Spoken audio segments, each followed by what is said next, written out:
Welcome to Breaking the Chain. I'm Jacob. And I'm Cody. And for the week after the Pro Tour, we don't have a ton to talk about because I think we covered most of it last week, being The new stuff at least. Yeah, and we got a lot of the new stuff last week. But we'll talk a little bit about the end of the Pro Tour, a few of the deck lists that we thought were interesting, some other stuff. There was actually some spoilers. There's a new demo deck that came out, and just a few other small things. But outside of that, what you do in your week in Fab? I didn't play any Flesh and Blood, but I did buy some Flesh and Blood, specifically some shiny Olympia cardboard. So I got for the audio listeners, I'm holding up the Marvel Golden Galea, and then on the other side there is the Marvel Golden Gauntlets, and then I have I think it's the Golden Chest piece or the boots already on the way. I can't remember which one. I already have one of the other ones on the way, and then I need to find the last one. I'm still looking for the last one. They are thankfully not too crazy expensive after the Olympia reveals, but they are definitely more expensive than they were prior. Yeah. And I have another spicy thing that's on the way that I will show next week when it comes in. But you are going deep into Olympia. I mean, I love Olympia. Oh, okay. I'll have to grab something here in a sec, but yeah. Oh no. Yeah, no, I am planning to main Olympia once Mastery Pack Guardian comes out. Crazy. I'm not joking. I think the deck is going to be really, really, really good. I'm excited for it. There's so many playstyles you can take with it. You can have a switchboard and the sideboard. It's just going to be such a fun deck to play. I'm excited for it. I think the sword is really cool, and I think it changes a lot about the deck. Yeah. And in case you don't know what we're talking about, Olympia is getting a new sword in Mastery Pack Warrior, and it's a 2-for-3 sword. If you destroy a gold, it's free. And if you've wagered, or if this attack is wagered, it gets +1. So I think it's this chain link is wagered or something like that.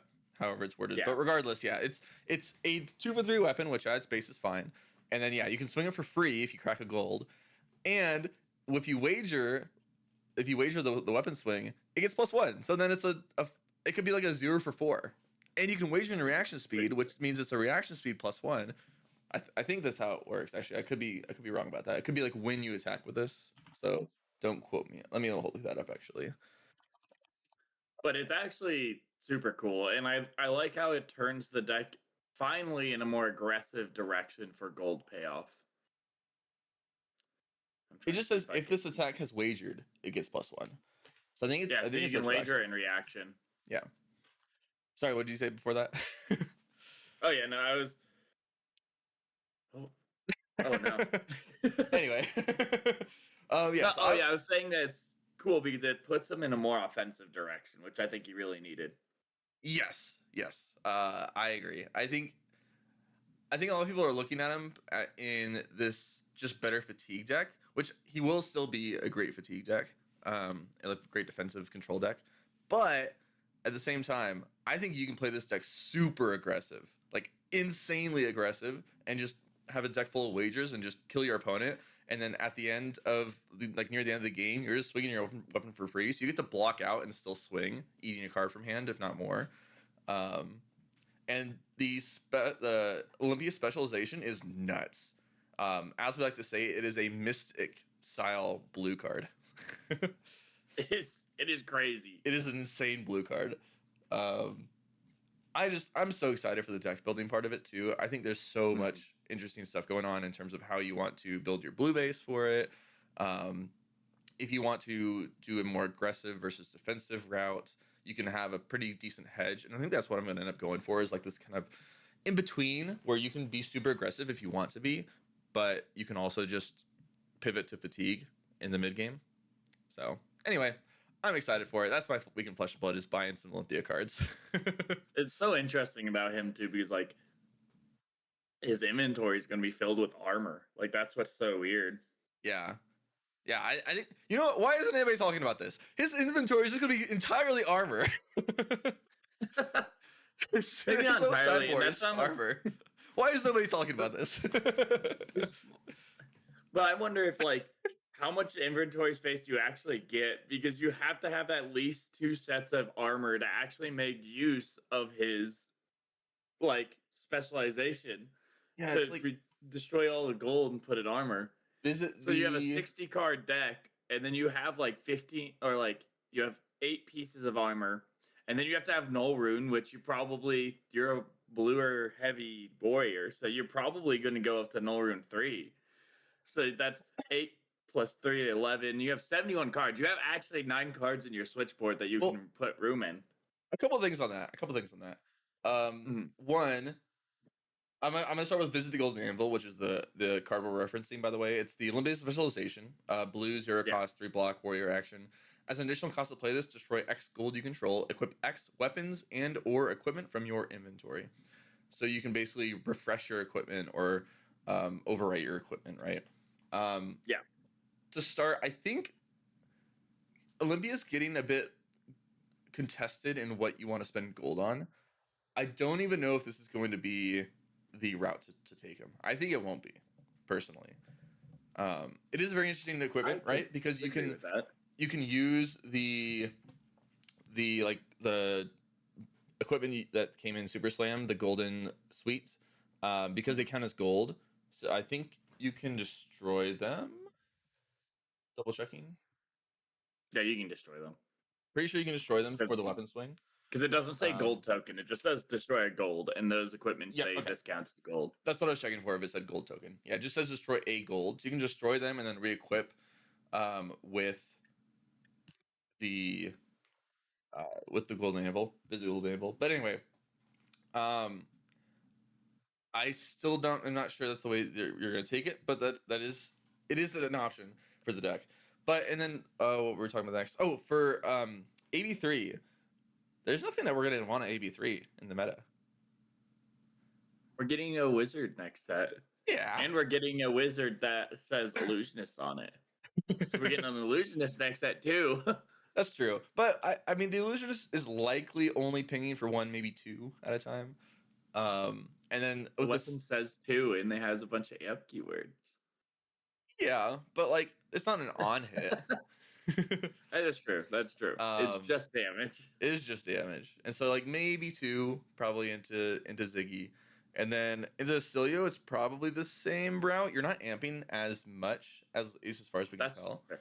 Well, especially with the Bullseye going. So Mhm. You have the weapon that says amp 1. And you'll almost certainly have the amp effects in your deck, but you'll probably at most amp 2, and you really just need to stop the surge effect of things like Mind Warp. I almost wonder if Surge is going to come out of like my brain just stopped functioning. Acilio. I almost wonder if Surge is going to come out of Acilio because of all that. Yeah, maybe. I don't know how it's going to be built. It'll be interesting. But yeah, long story short, I don't think you have to worry about AB, which is why Teklo did pretty decently lately, because he's not very good into AB, into Arcane, I should say. At least not ideal into Arcane.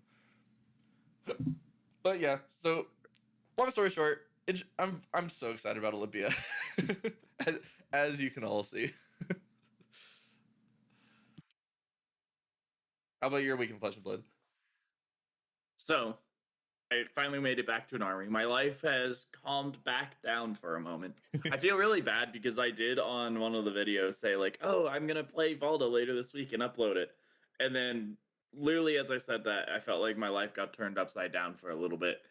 So I didn't do that, and I'll Fair. probably look to do that this weekend. I don't want to make any promises for whatever weird reason because the last time I did, everything got crazy. But I want to do that this weekend. Upload a little gameplay of Valda because I know that there is at least someone looking for that.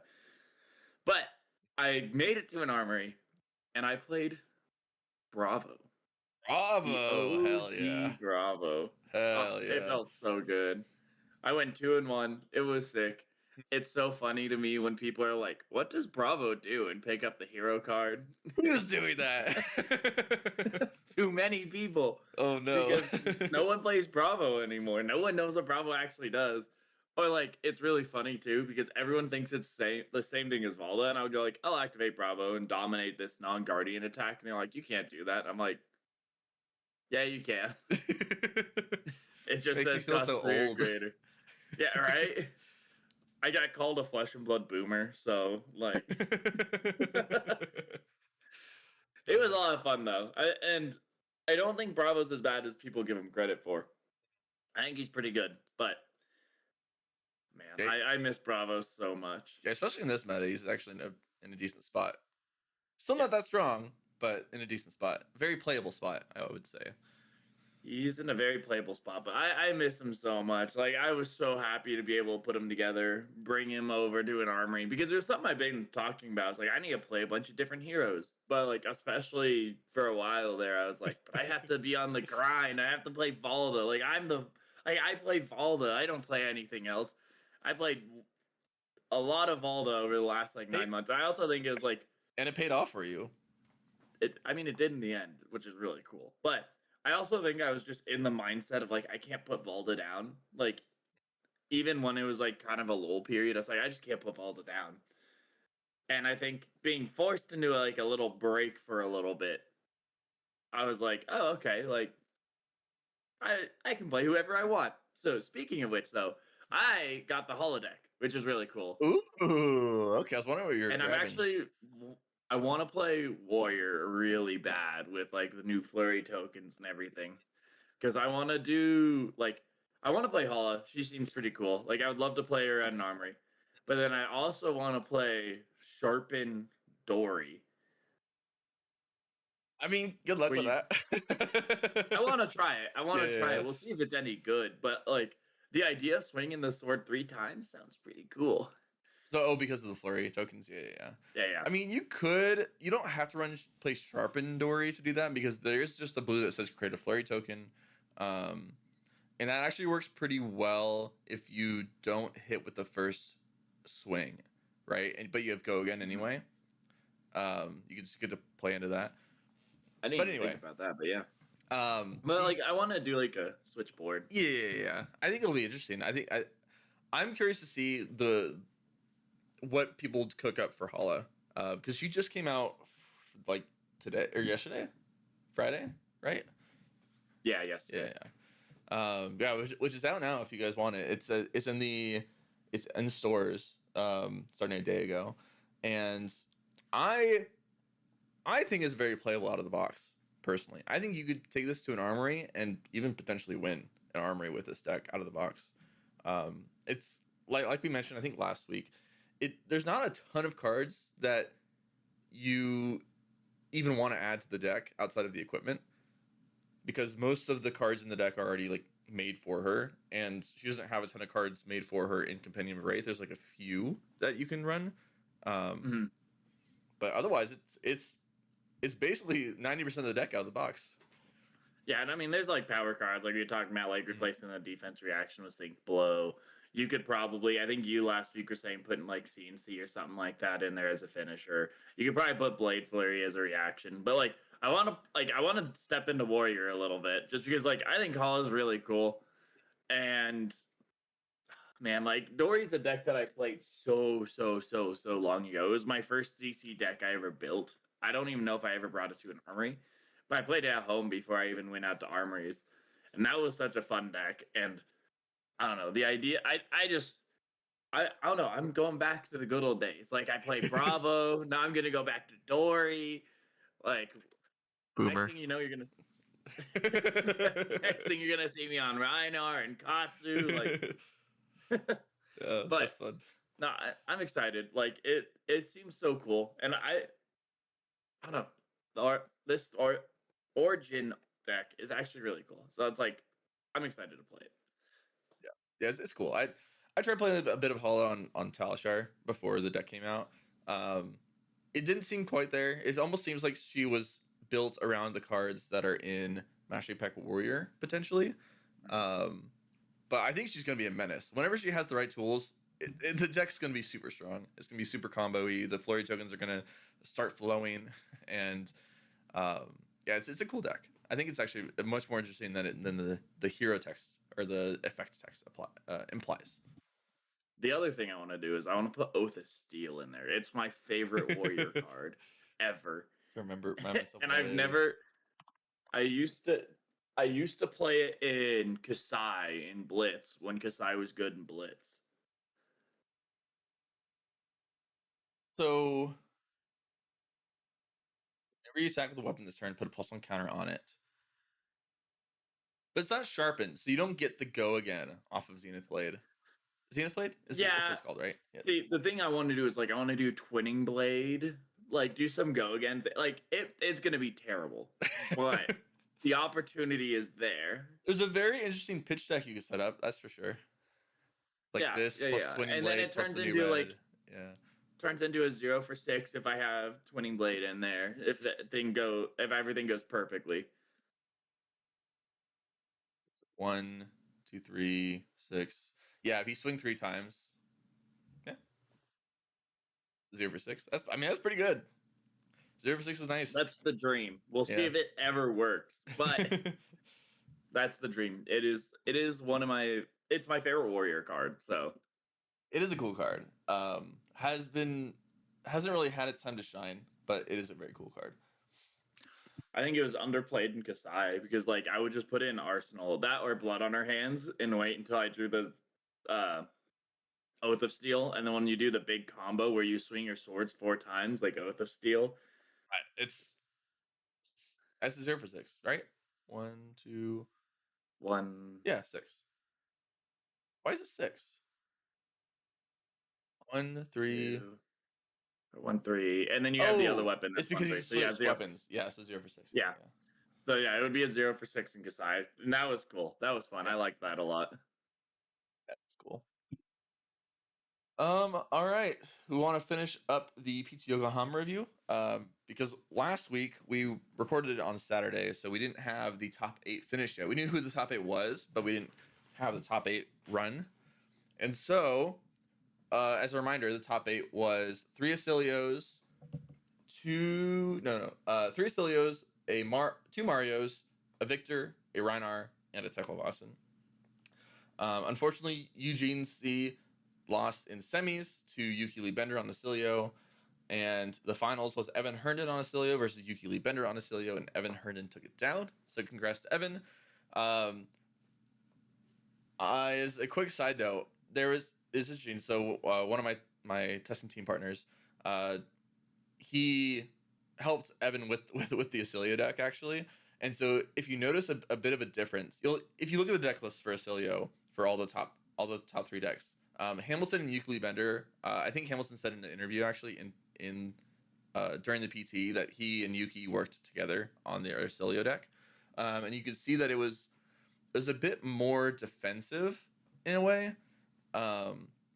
They had less shocks. I think they only had 6 shocks in the deck, whereas Evan had I heard 9. about that. Yeah. And you would notice that came into play in not only the game versus Eugene when Yuki played versus Eugene, but also in the finals. The difference in number of shocks played a big difference, and so Evan just had the best deck. Long story short, that was the best Olympia Acilio deck. That finals, how it ended, was crazy. I don't know if you've seen that, but like, if you haven't seen it, the games from this Pro Tour were amazing. Yeah, throughout like every single day, like amazing games. I think some of the best games I've ever watched were in this Pro Tour. I thought that the Channing Pootery Teklovasan versus Damien Riggins Victor game was super interesting too. The way that Shannon didn't swing with the singularity and it was just kept stacking the bases on top of each other so that his singularity, his Macropotent, just had a ton. It was like, I think it was 30 cards underneath once he played singularity. And so he had 15 swings with the Macropotent, and each time it attacks, it forces the opponent to discard a card. And the way that he chose when to attack and to make sure that he guaranteed the fatigue, like to rip every single card out of Damien's hand, was really, really cool. He also got online super fast. I think it was like turn 2, he already had 4 equipment or something like that. It was insanely quick how quickly he got online. I want to say that that is probably one of the best games I've ever watched. I was so strapped into that game, like even throughout the rest of the Pro Tour. I mean, it's Guardian. Like, obviously, I love Guardian, but just they knew how to like play their decks so well, and is like especially how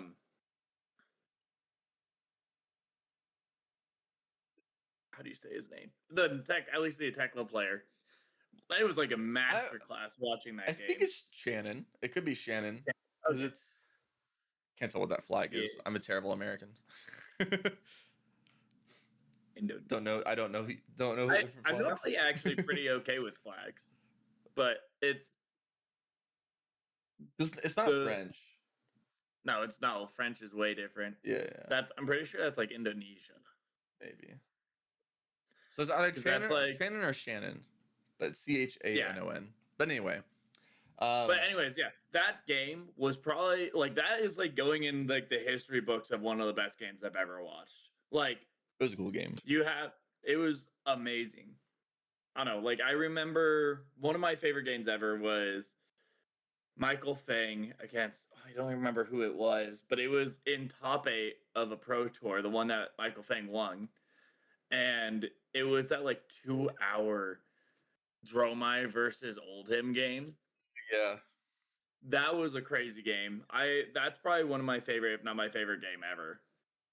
And then there is just the Pro Tour Los Angeles, like top game. That was also an insane game. Like that's probably like number 2. And then that Teklo like Victor game's gonna slot in number 3 for me. It's pretty sick. All those games are just so cool. I thought they like you mentioned before, the PT Yokohama games were just so sick. They were almost every single game was entertaining to watch. Like it wasn't just a boring, oh, what's gonna happen. Like no, they were entertaining. There was cool storylines to follow. There were great names to see up there. I really liked it. I think the quality of games out of every single game on stream, this was the best. Like I was tuned into like every game and loving every single game. Yeah, and I mean, like, no hate on Eugene, but I think that's the exception. Those games were crazy. I assume you watched those as well. Yeah. I didn't realize that Sand Sketch Plan just said search your deck for Blood Rush Bellows. He's crazy. He's crazy. Absolutely insane. Just kept grabbing it, just didn't care. I don't know if he like ever hit Blood Rush Bellows at any point on stream whenever he did that. I think they always hit a 6. And he had so many non-6s in the deck too. Like the entire blue base was just not 6s. I don't know if you saw that he had blue even bigger than that. Yes. Yeah. That was a crazy deck list. If you don't know what that says, it says when this deals damage, or like if your attack deals damage, opt 1, look at the top card of your deck, and then reveal the top card of your deck. If it has more power than the damage dealt, draw it, create a Quicken token. Yeah, so it's so funny because it takes advantage of the fact that he just rolls scabs every turn. Yeah. So he gets to go roll scabs, swing weapon. Oh, it hits. Even bigger than that. Everything in my deck is going to be bigger than 3. Yeah, except the Eugene deck, where like half the deck's non-6s. Like, yeah, it was interesting because he should have won, which is crazy to think that he should have won the semis versus Euclid Bender if he had just blocked his equipment earlier. He died with I think 3 health on his equipment, which was a bit unfortunate, and just died to a shock in the end game. It's crazy. But yeah, all the games were interesting. It was really fun watching Eugene climb to the ranks and just decide to roll scabs at the craziest times. The people's. It was crazy because I'd like look at his hand sometimes. I'd be like, I could see a line here, and he's like, scabs. And I'm like, what? And sometimes scabs was just like, I'm just gonna throw a weapon swing. In addition, and it wasn't really changing anything. It was like, okay, cool. Happy for you, Eugene. I mean, I was rooting for him the whole time, but like watching him like pick up the dice for scabs sometimes, I was like, I would have never. Like, Yeah. this is why he's topping the Pro Tour and I'm staying home. Yeah, it was his run to win. He should have gotten finals too, which is crazy to think that he should have gotten finals. Literally just block with At least he the could boots. have. No. If you literally just block with the boots at any point in his game versus Yuki, because there's no on hits against Cecilio, so you just give the equipment the first chance you have. And so if he'd just done that, then he would have won. Which, well, at least he would have won the semis. I don't know how the finals would have gone, but yeah. Anywho, the very interesting Pro Tour, really exciting to watch. It makes me even more excited for Pro Tour LA, which sounds like you might have a better chance of going to now with your job change. Yeah. Which is pretty cool. It is a lot better now, so that's good. That's awesome. Yeah, excited for that. Excited to root for you for that. Are you interested in looking in any deck lists? I think there's a couple we could look into. I did already mention the difference in the Iyslander deck lists for Pro Tour.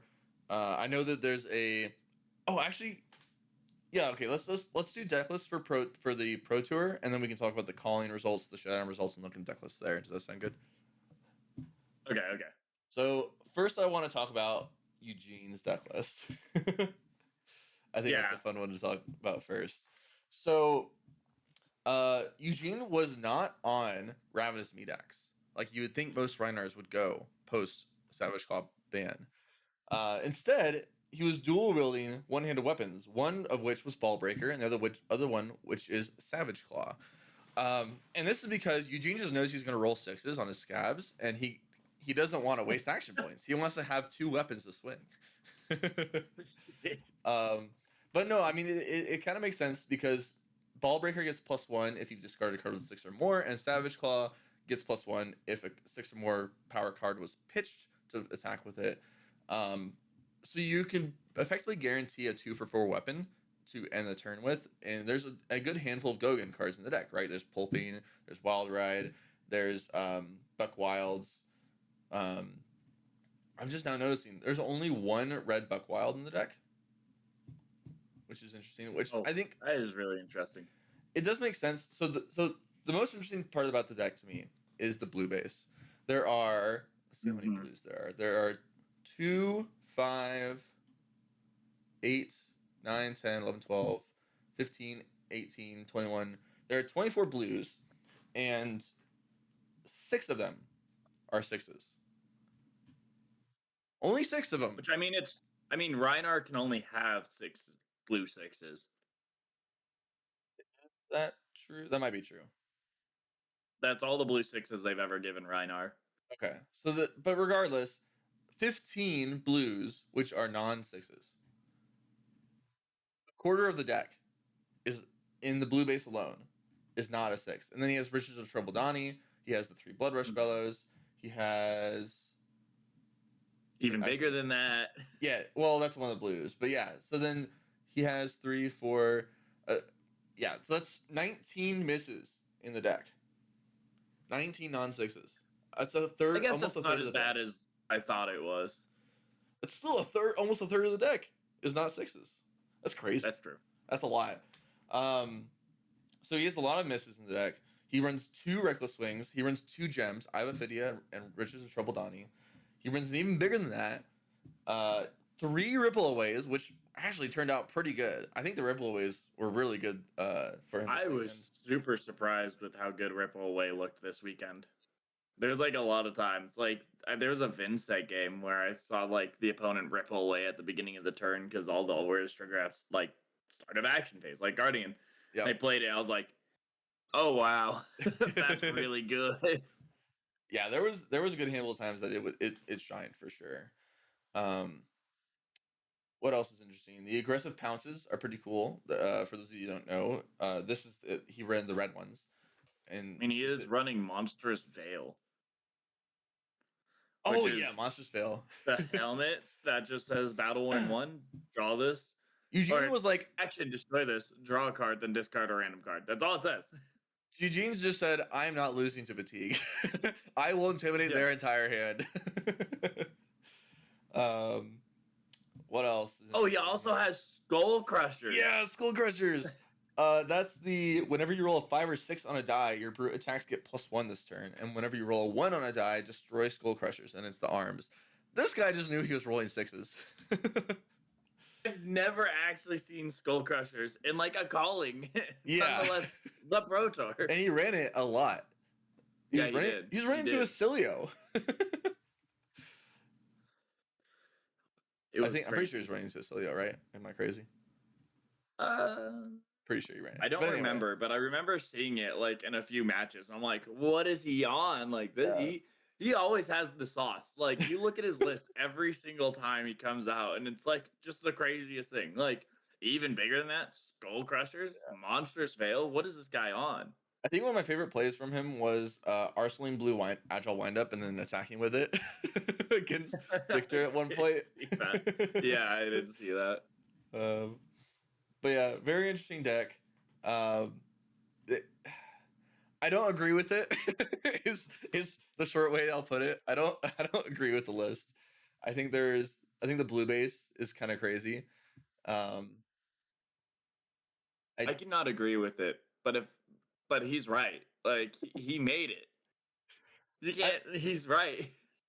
I think Riches is kind of interesting. I don't know how much I like it, but because your blue base is so greedy in terms of the number of non-6s and how many blues you're running that are non-6s. I mean, obviously you can't run more blues that are not 6s, but the fact that you run so many blues, which causes you to run so many non-6s, I think Riches makes some sense to try to filter and guarantee that you're not gonna hit. You can crack a gold and then play Blood Rush Bellows to pitch 2 non-6 blues, right? To get around that without having to block with one of them. So it's interesting. I think that it's the right meta for Rhinar, and it shined because of that. But I don't think that this is the list I would run if I was to bring Rhinar to a tier 4. Is it tier 4? It's tier 4, right? Yes. Okay. Yes, it is. But very interesting list nonetheless. It is very cool. Let's see. Sorry. The other list I want to talk about is in the Pro Tour is the link on the name Teklevossen, the Teklevossen deck. Very cool deck. It's a hybrid boost deck, by the way. We noticed that he was playing he was basically only boosting into the non-fatigue matchups and would boost to aggressively get the equipment into the banish so that you can play it via the Teklevossen ability, and try to get online as fast as possible. And then he runs 3 base heads, 3 base legs, 2 base chests, and 3 base arms in order to stack up the equipment for the fatigue matchup and just get as many cards underneath the Necropotent as possible, as we saw in the game versus Damien Riggins on Fatigue Victor. And I think that game plan really shined with how the meta has been. I think that you just almost have an auto win against those fatigue matchups with the way that the deck plays. And you saw how he piloted it super well. In addition, just not only is the deck well positioned against those fatigue decks, but if you play cleanly, I think that you have a hard time losing into those fatigue decks. And Shannon definitely knew what he was doing. Anything else you want to note on the Teklevossen deck? I mean, most of it looks pretty standard other than like the boost cards. Like you have 6 T-Bones, Pulse Wave Harpoon, but like as you were talking, just digging deeper into your deck with it. Yeah. So it's sorry, go ahead. Is cool and interesting. I mean, there's the Evo Recall, which is like such an interesting card. And like I've seen a lot of Teklos just running one of it just so when they like banish when or if they banish Singularity, you have your Evo Recall to get that back. Yep. Exactly. And you don't want to do that still, obviously, because Evo Recall is not a base, and you don't get the benefit of Steel Soul Memory when you transform of the +1 intellect twice. Yeah. Um, The but still, it still gives you that game plan.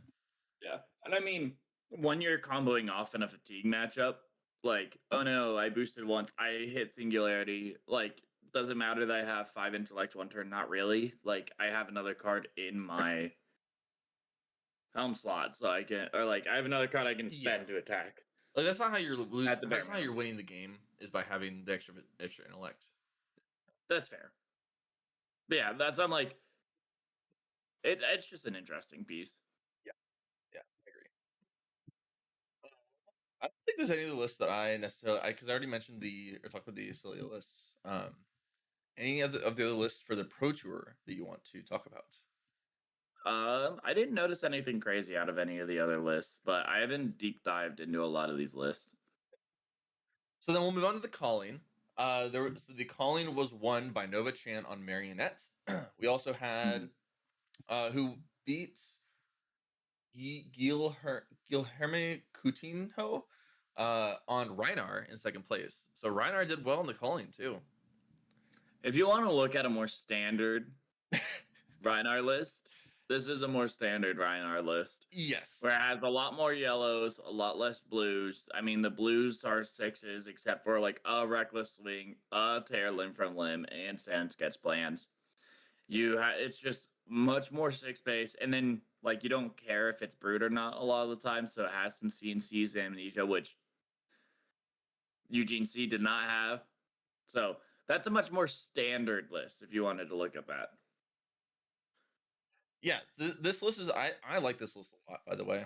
I think it's super good. It has, like you mentioned, less blue misses, and it runs a slightly different red and yellow base to match that because it's trying to not run as high of a cost curve. It also has the vigorous smash ups in here, which is the clash winner gets a vigor, and because it has less misses, then you're more likely to get the vigor token, which then alleviates the lack of blue base that you have.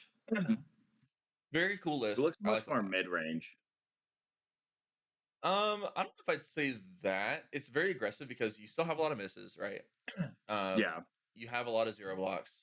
Or sorry, not misses. I meant, do you have a lot of zero blocks? You have a lot of two blocks. So I think you are definitely more aggressively slanted and combo Mhm. oriented. But yeah, you also have the Ravenous Meat Axe. So you're not. You can block. You can be defensive. You can just play your value game. But you still need to be on the aggressive side. You still are the beatdown with this deck. That's fair. Yeah, I really like this list a lot. I think this. I have been interested in playing Reinar. I think I'm interested in playing Reinar until I get Olympia. And this is the list that I would definitely lean toward. And then the winner was Marionette. I think it's fairly standard, but let me double check. Crazy that's not missed anything. There's one death touch in here, which is cool. I think that's standard for marionettes, though. It seems to be more standard now. A lot of one ofs in this list, which is quite There's interesting. a lot of one ofs. One Sigil of Solace, one Sink Below, one Shelter from the Storm, one Fate Foreseen, one One. Command and Conquer. A lot of two ofs too. There's like two of Take with Mantle, two of Codex of Inertia, two of Scar Tissue, two of I mean, Infiltrate. that's what happens when any of your one ofs can turn into 3 Os with Codex of Frailty. That is true. Yeah, I am Well, I guess surprised. like Sigil, Shelter, and Solace are still just one ofs. Yeah, I think it's more to throw off the opponent on how many defense reactions you have. I think that's the I idea also there. wonder if it's like a Huntsman thing where it's like, I just need 3 defense reactions that say 0 for 4. The text doesn't actually matter. Why don't I just choose 3 different reactions that say 0 for 4? So if Huntsman hits one, they only hit one. Yeah, I mean, I don't know about the Shelter being better than a Fate Foreseen or Sink Below in this deck. I mean, I think Sink Below helps a lot in this deck to fix some hands. Yeah. Because there can be a very, very big problem of not having a blue to swing a dagger when you really want to swing a dagger with the way your hand is. You could not have an attack and you have some pumps that buff your stealth attacks. Um, Things like that, right? Like I think sync blow can really help fix a lot of hands. And so I think the 1-0 shelter is kind of irrelevant if you ask me. I mean, in the mirror, like the one on shelter's got to be freaky. It's yeah, but that's it. It's just freaky. It's not like I don't know if it's actually helping you out that much. I mean, it helps I you could when be they wrong. flick and then you get rid of it. Right. That's like the That's one what. use case. But Yeah. you could also have it as you could also just have a D react that filters your hand to be better on the offensive Well, and as that's why I'm well. like, I wonder if it's just the huntsman that he was afraid of. Like, I don't want him hitting my D reacts. If he hits my D react, or if they hit my D react, they'll take one. They're not going to take them all. Oh, I see what you're saying. Yeah, I could maybe. I don't think I'd be necessarily worried about them taking my D reacts though. Like I think that's okay if they take the D reacts. Well, But and yeah, that's what I'm saying. Like, I think it's the card where you care about it the least. The text means the least. So, like, why not disperse that a sure. bunch of different named cards? So, like, oh, Hunted hits the top card. It's Fate Foreseen. Okay, Yeah. you're I do taking think that Fate the, Foreseen. the if you were really cared about Huntsman, you would diversify the blue base a bit. Um because those can be Yeah. like persuasive prognosis you probably want 3 of, but then like the art of the desire mind, the bonds of attraction blues, those could definitely be spread out a little more thin if you really want to be more resilient into Huntsman. Um, yeah, cool list. I think the one of Command and Conquer makes sense because you are low on Mhm. blues. You don't run a ton, and your your pitch is usually reserved for a dagger swing, and so you can't often afford to send Command and Conquers that freely. And the one of lets you play it early or block with it early, and then have that threat with Codex of Frailty later on in the game. So, and it seems like it's kind of contested with Death Touch for Codex of Frailty targets anyway. So, I like it. I mean, it looks like I have 0, leave no witnesses. I have 1 pitch, Death Touch. I have 2 pitch, Command and Conquer. Yep. Like, it is just like whatever I get, I have an option. Yeah, like late game, you get to have this very modal Codex of Frailty without too much investment in cards in the deck. Yeah, I like the list. Nova Chan, very good assassin player. Very deserving of a calling win there. For next, we have in third place Ryota Kitanaka on Valda. Would you like to speak about that This is where I come in. So, list? no, this is Valda. I'm excited. It's so cool to see Valda do so well. But like, I looked through this list. Obviously, as a Valda player, I had to Obviously. take a little bit of a peek beforehand. But the so there's let's break it down.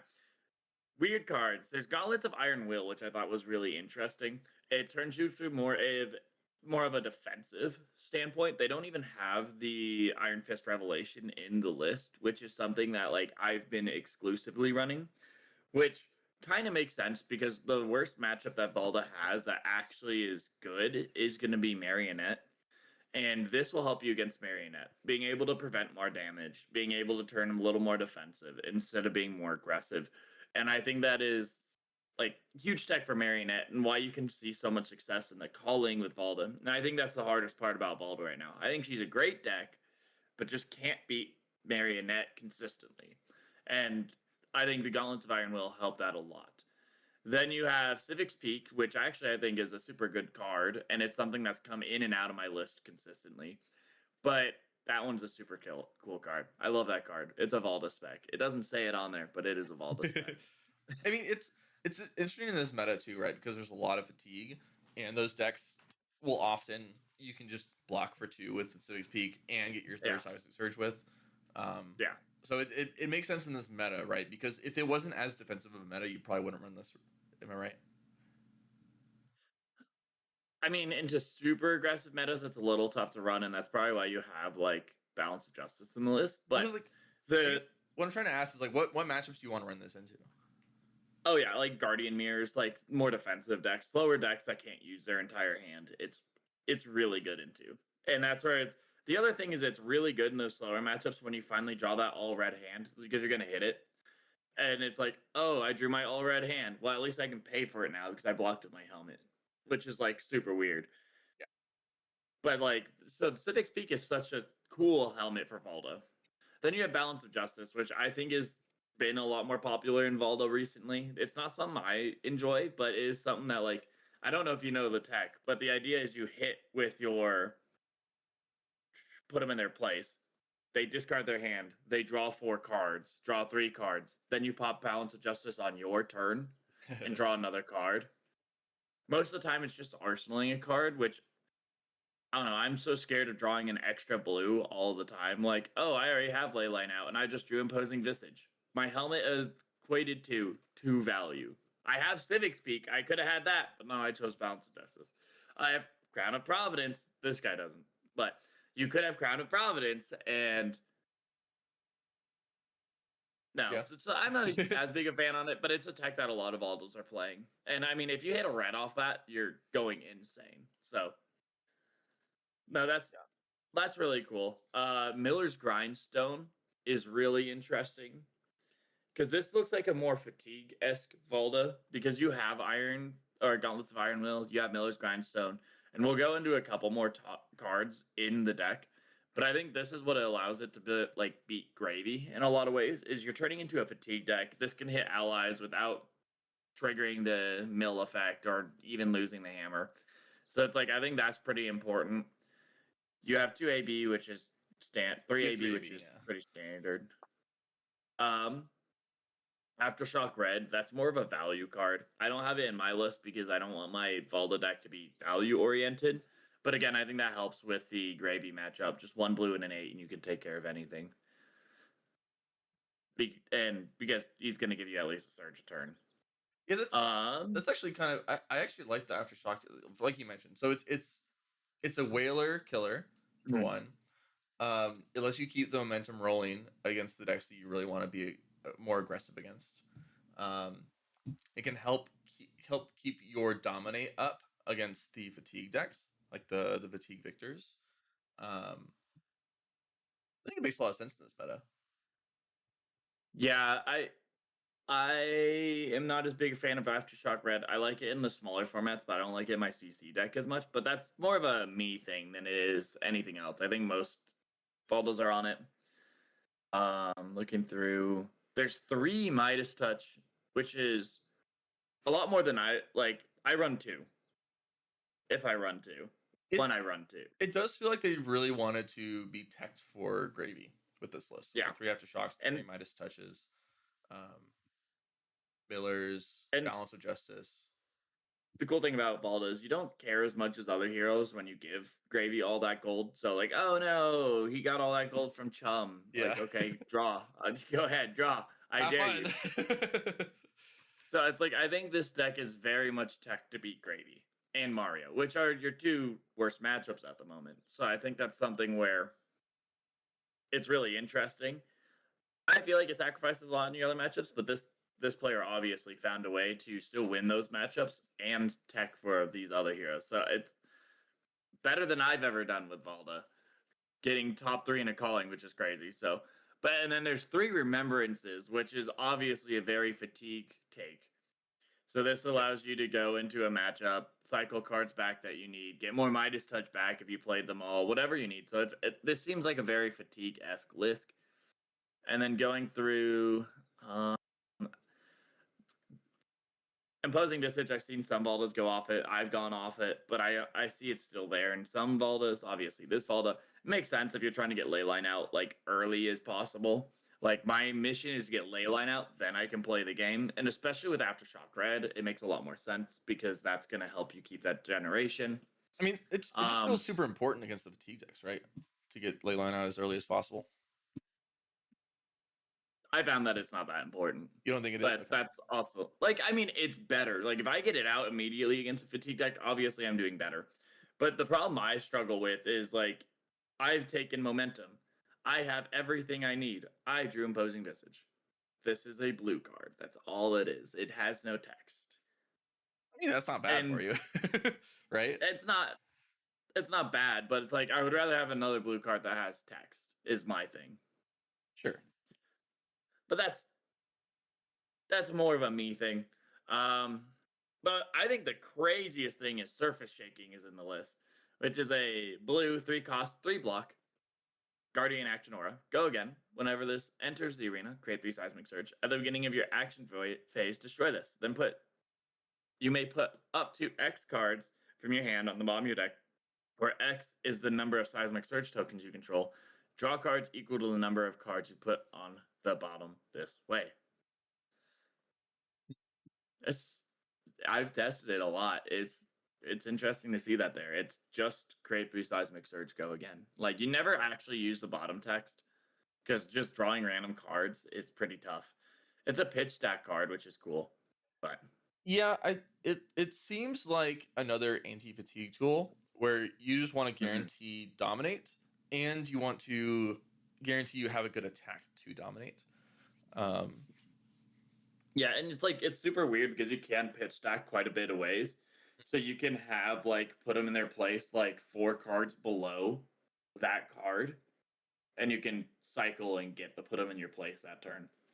So it's something where you can like the thought of that card and the interactions of that card is really interesting because you can like through your pitch stack pull cards that are hands away or like a hand away, which normally you can't do. Like normally it's like my like how my deck worked out. I just didn't have a put them in their place anywhere near this blue stack I have. But I could play this, draw my next hand, and if I put them in their place, I know it's 3 cards down. So it's 7 cards away from this, which is usually impossible to interact with. But this card allows you to dig to that, put them both in their place, and then play it. Do you think? Okay, actually, first question: when you with your Valda list, do you choose to always go first? Uh, yes, like 90%, 99% of the time. Because this is another great going first card, right? Yeah, it is. It is definitely a very good go first card. But like I hate my entire deck just being go first, I do well, go second, I'm really in a bad spot. I mean, are you in the bad spot if you go second? I feel like you're fine if you go second. You're fine, but like You take almost 0 I have damage. a lot and of then you get to other throw a big opinions attack. for someone that did really well with this list. I think it's a great list, and I think it is like poised to take out a lot of heroes that you normally like struggle into. It's interesting. I like it. I like the authority of Ataya and grandeur of I do like Valahai. the authority. I had that in my list for a while, but I needed the extra blue slot, and it was the first thing I cut. Makes sense. Makes sense. Yeah, because what blues did this player cut?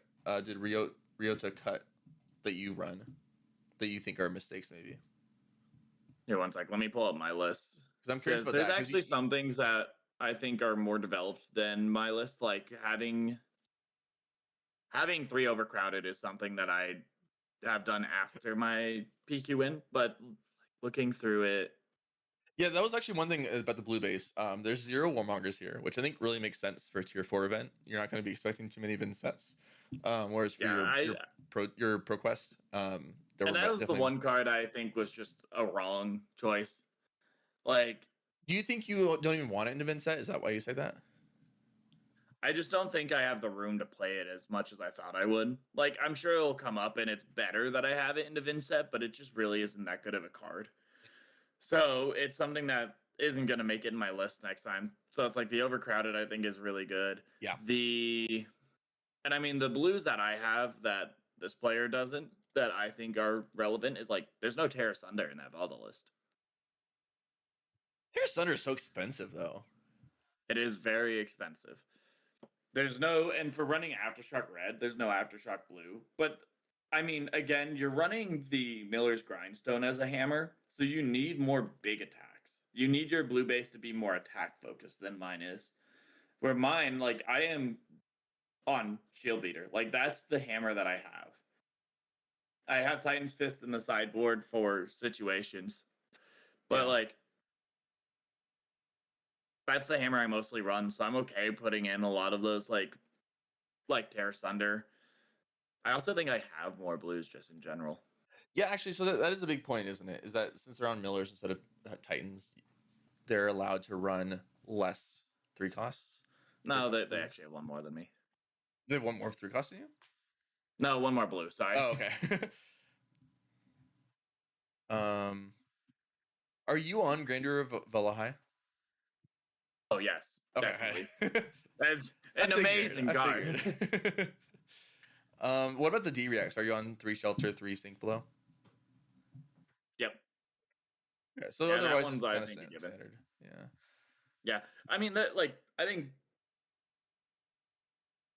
yeah, it's like I think there's still like a few things that's different between a lot of all the lists, but a lot of things are more standardized, especially with just like Arachne, like Marionette.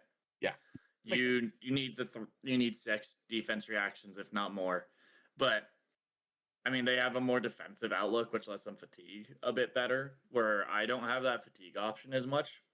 So I have staunch response in replace. So it's like I can still react over That is if I missing need to turn off from what the your list like is, yeah. defensive. Okay. Yeah, it seems like they were. I think they had a pretty good idea of what the meta was, and they knew Yeah. what they wanted to target. Right? They said, I don't want to. I want to have all the tech for Marionette. I want to have all the tech for Gravy Bones, and then I think I'm already favored into the fatigue decks, and run to Reinar, run to Reinar. It's probably the idea anyway. I mean, if you run into Reinar, you're still, I think, favored as Valda. You think Like so? you still have your red base, yeah. I know that my deck list is extremely favored into Reinar. Like That'd be an interesting game to play. I'd be interested in playing Reinar into your Valda and seeing how that goes. and it's like I think they're less favored because like you don't have Terra Sunder. Like, oh no, you gave me all the seismic surge and I have an all blue hand. Like that kind of sucks. But like, oh, I have a red in my hand. You gave me seismic surge. Cool. Like I have a blue. I have Arsenal to pummel. I drew whatever. Like normally Valda's really good at playing around Reinhardt because like she's okay with keeping her entire hand a lot of the time. At least that's how I built my deck. It's like I'm okay to keep my hand. And this list, like, there's still extenders like that. You still have Promising, Imposing Visage. You can search out Promising. Tectonic Instability is great. Surface Shaking, I guess, is an extender. Like, and this would be your Terra Sunder. Is their Surface Shaking is my Terra Sunder. That's like the kind I of see. swap there. Which I guess Terra Thunder is a good turn 0 play. Well, it's an okay turn 0 play, I suppose. Yeah, it's not as good turn 0, but it's better the rest of the game. Like, yeah, that's interesting. I'm not like I think my list is transferred from I don't care if I get turn 0 value. I'm just being more consistent value. Well, this feels like there's a lot of blues that are like, if I get turn 0, I'm better off for it. Do you think most decks should be choosing to go first into you? That's what I'm wondering too. I wonder how often you go second when you're playing Valda, right? Like I know the fatigue decks, like the fatigue decks definitely want to choose first into you, but does Mario want to choose first? Does Reinar want to choose first? Maybe Reinar wants to choose first. Tekla Boston definitely wants to choose first. Acilio wants to choose. I mean, Marionette wants to choose first because you don't want me to like get a defense reaction, set a defense reaction immediately, or overcrowded immediately. And you don't want, like, I can still set up by just arsenaling something against a lot of decks. Like, oh, my E Strike, I'll just arsenal my E Strike or a pummel or whatever. Makes sense. And like, I can still swing hammer. I was curious if like you get to you just get to almost by default go first every game, but that's not the case. If Mario wants to choose to go first, then that makes a big difference too. Okay. Anything else you want to talk about this list before we move on? No, I think I've talked a lot about the list, but I'm ready to move on to the next.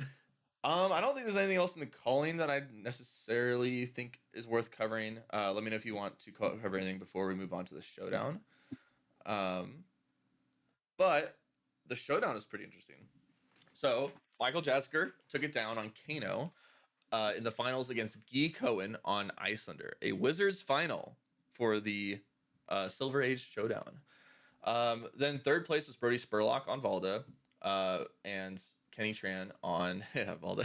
Valda third place in both the calling and the showdown. Kenny Tran on Oldhim, and then there was another Iyslander 3 Iras. Okay, another Iyslander, 3 Iras. Yeah. So the top 8 was 3 Iras, 2 Icelanders, Valda, Oldhim, Kano. Iyslander showing up a lot this past weekend, both I don't in know the if Pro you've Tour, seen. and yeah, I saw Damien's list, and The now I want to lists look. are crazy. Now I want to look at these They're 2 lists running. too. Geek I Cohen. mean, I pulled up the second place one, but like I think they're pretty standardized among a lot of them. But it's like they are running Scar for a Scar, which makes sense. They're running These Ravenous Rabble. Like, these lists are nearly identical, actually. yeah, I think a lot of the Iyslander players were on like the same list, a very similar list. I think the only difference, yeah, the only difference between Guy Cohen's list and Andrew Cook's list is that Guy Cohen ran a Lalo and Andrew Cook ran an E-Pot. That's the only difference between the 2 decks. That's crazy. It is, I wonder yeah. if they all tested together. I know Andrew Cook is on the card guys, right? I believe. I think Andrew Cook's on the card guys. I could be wrong about that, but I don't think Guy Cohen is. Idea. But they must have just all talked about the deck. So yeah, so the most interesting thing about this Iyslander list is it moved further into the Bullander style deck, right? Like you have the Finals Fighting Spirits, you have the Wounded Bull, you have Scar for Scars, and then they added the Chest Puffs, which is the 2 cost 7 power. When this attacks, it gets -1 unless you pay 1, and then it runs the Look Tough, which is the same one but the 3 cost. It runs Ravenous Rabbles. Ravenous Rabble in an Iyslander deck? What? Yeah. And it runs not that many big what's it called? Arcane damage attacks. It has, the red Bolty Bolts, it has red Emeritus Scolding, it has red Ice Bolts, and that's it. There's no ice fusing in this deck. There's actually very limited blue ice cards, really. Like, you're not actually giving your opponent a frostbite that often on their own turn. You're kind of just doing this Wounded Bull thing and trying to either play a big blue spell from Arsenal on their turn, do like the Storm Strider's effect, or you can play Stir the Aether Winds plus a big red arcane. But yeah, I'll tell you what. Well, go ahead. I was gonna say, I think it's funny that both times Iyslander becomes good is because people realize we need to do less arcane damage and more physical damage. Yep. It was just so funny to me. You just have this like weird toolbox of playing cards from your arsenal that just adds on to this effect. This just generic game that you play. If I had a nickel for every time Iyslander got better for the more attacks they put in there, I'd have 2 nickels. Yeah, it turns out throwing arcane most lot. turns is below rate, but these attack action cards are actually pretty good. Yeah, throwing 3 for 7 and 3 for 8 and all that kind of fun stuff is pretty good. Yeah, pretty good. So yeah, Iyslander is starting to show in force. Do you notice anything about this top 8 of the showdown? There's something I just noticed. One sec. Let me go back. There's something missing. 1, 2, 3, 4. Oh, KO. There's no KO. Why is nobody talking about KO. this? There's no KO. I just noticed KO severely underperformed. I think there was 0 that top 8'd. Let me look back at the top 8 really quick. Is that right? Yeah. 0 top 8'd Pro Tour. 0 top 8'd the Showdown. Everyone said, okay, KO is the best deck. You gotta play KO. It just is what it is. No, you don't. KO is not good. Everybody was worried. Oh, KO needs these. KO needs nerfs. KO is just the best deck in the format. No, KO is no longer the king of Silver Age. No bans needed is my new prediction. I think this meta. I mean, okay, maybe Ira needs a touch.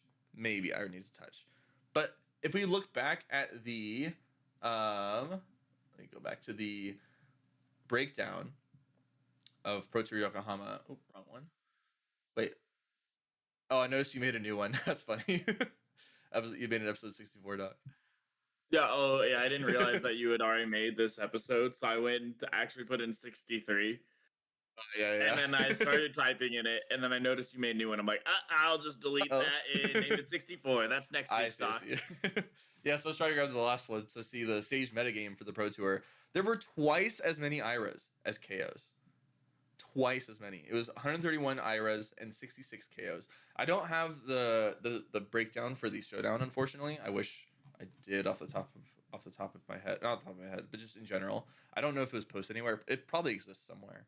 But if I were to guess, it's probably pretty similar. It's probably IRA first, and then KO, and then so on and so forth, and 0 KO top 8s. So I want to say I still think KO is an amazingly strong deck.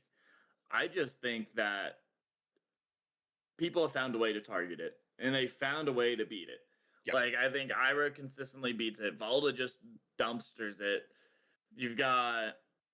Oh, let me pull up those decks again. Just decks. But like, you've got a lot of decks in Silver Age. Like, I think Kano's pretty okay into it. Like, you got at least a 50-50. Oldhim can fatigue it. Apparently Iyslander can play into it. Or maybe with the KO going down, Iyslander can start coming up. But I think it's just we've given a like Silver Age enough time and space apparently to let the meta fix itself in a way where like, okay, KO, this is the problem. Here's how we beat it. And people have found ways to beat it. Talashar's stats for the last 7 days have Iyslander at 54% into KO. So just slightly favored. Okay. Yeah, your only losing matchup, according to Talashar's stats, as Iyslander is Ira and Oldhim, which I have a feeling that the Oldhim stats are probably skewed, and it might actually be more Iyslander favored than these stats suggest. So we're in a very interesting meta triangle right now where Iyslander seems to be the new top dog. You are pretty good into everything. I wouldn't say top dog. I still think it's Ira. Yeah, okay. So yeah, you're right. Ira is still the best deck. The stats do support that too. But then Iyslander is the second best, and then now that we're gonna have this new meta triangle, I think that we're gonna see a lot more illusionists popping up to fit into this triangle, and then we're gonna have basically Ira beats illusionist, illusionist beats wizard, wizard's okay into Ira, I guess. That's just wrong then. But unfortunately, the dominance of Ira, it's really holding back the Guardians, and I think the Guardians would play a much bigger role if Ira wasn't the best deck, or wasn't. It is the best deck now. Is really what it is. And we'll probably end up eating some sort of nerf in the next BNR because it's the most brought deck.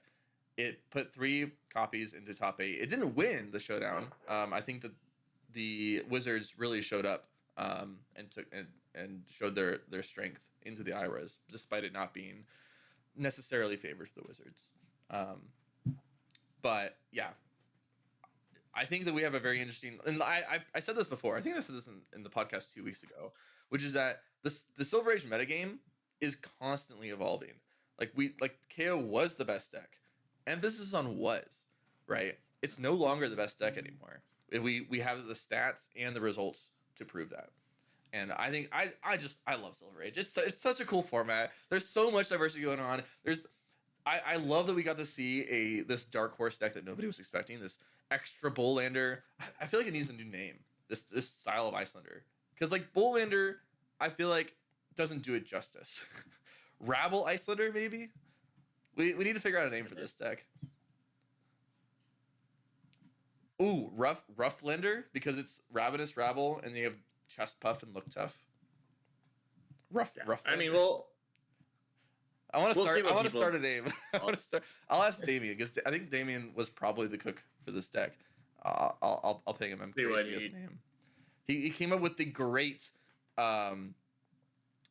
dropped my toothbrush, I think is what it was called. Name for the Lyeth deck. Or no, can't reach my toothbrush. That's what it was. When he made a Lyeth deck, it was called Can't Reach My Toothbrush because of the bad press that were in the deck. I think that Damien has the best deck name, so I'm just gonna ask him what he called it, and we'll go from there. But yeah, I think Silver Age is so cool. There's so much room for exploration. The meta is gonna shift again, and I'm really excited to see what the community cooks up. I know that one of my teammates has a 1K this weekend that they're preparing for, and I'm curious to see what the results of that 1K are post PT and post the Showdown.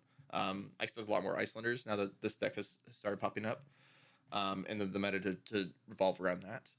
But yeah, super exciting. I love Silver Age. I probably need to stop yapping about it. It's okay. I kidnapped the podcast for Valda for like 15 minutes. It's You can obligatory. kidnap it for Silver Age. The people know what they're signing up for when they tune in. There's gonna be Valda talk somewhere in the podcast. But yeah, anything else you want to talk about when it comes to these deck lists before we talk about our last topic? I think that's really all I have to say about the deck list. I think there's a lot of really cool and interesting deck lists. Cool. Well, then the last thing we have to talk about is the demo deck Dory was spoiled. This is the new introduction deck for Flesh and Blood, for the new deck that I think stores hand them out for free is the intention on this deck. I believe that's what it is. They'll have them for free for anybody. So we got the spoilers for what that deck contains, and it actually has some new cards in it. I don't know how many of them are going to be necessarily playable or desired for any of the formats. They are mostly like the way I would think about it is like an armory deck, but for, is it Silver Age? Does it have 40 cards?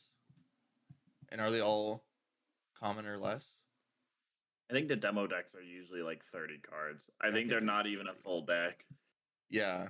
Like what I'm trying to get at is like the equipment suite, it gives armory deck vibes where they are purposely underpowered and not meant to be used outside of like a learning process, right? It's like, for example, we have Squire's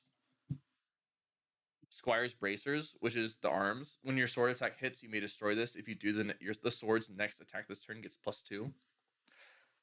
I want to say a lot of the demo decks are meant to be very simple. Yes. Like they're not supposed to be super complicated. So like you're not gonna get like a lot of armor that has 2 modes of blocking or attacking. A lot of times in demo decks, like you'll see you have the Iron Helmet, which blocks, but then your arms just attack for 2, and your boots just give go again. So it's like a lot of these decks are meant to be just like super simple, like ways to learn and play the game. Yeah, it is 30 cards. I just counted. But I think one interesting thing here is we do have a few new cards. The most notable, I think, being Red Run Through. This is the first printing of Red Run Through, which is target sword attack gets go again. It costs 1, blocks 3. Your next sword attack this turn gets +3, whereas Yellow Run Through, which it was a promo card and it was in the Dory v Reiner deck, I believe. It was it was the yellow version which gave +2, and it was actually played. It was a very playable card. I don't think it's played too much anymore. But I do think that this card is very notable because it is effectively extra copies of Blade Runner for Silver Age because it's a rare. Mm-hmm.